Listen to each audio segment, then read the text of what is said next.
Are you high? Interesting question, right?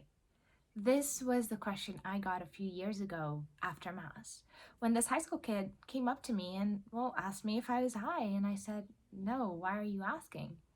And he said, you were so happy at Mass today that I just thought you were high.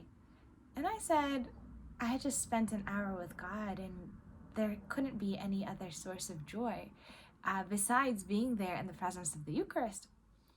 And this was something very different for him to hear. And we see this trend when we live with God and we live with his love in our hearts, that people will stop and ask, hey, how come you're forgiving so much? How come you're filled with joy? You're filled with peace? All these random questions that make people stop and think. Well, our objective obviously is not to make them stop and think. That's not why we live our Christian life. That's not why we fall in love with God as we do.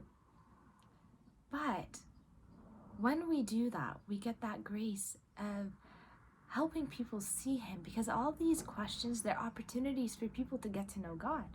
You see, in today's gospel, we have Jesus, and he's talking to his disciples, and he's preaching in the synagogues, and he's doing all these things, and he's healing people. And people stop and ask, where did he get his wisdom from? Is he not the son of Mary and Joseph? Who is this person? Well, the answer, as per usual, is with God. You got it, or he got it from God. We get that wisdom, that joy, that love, those fruits of the Holy Spirit from God as well. So my question for you today is, are you living your life in a way that makes people stop and think and say, hey, how come this person is so different?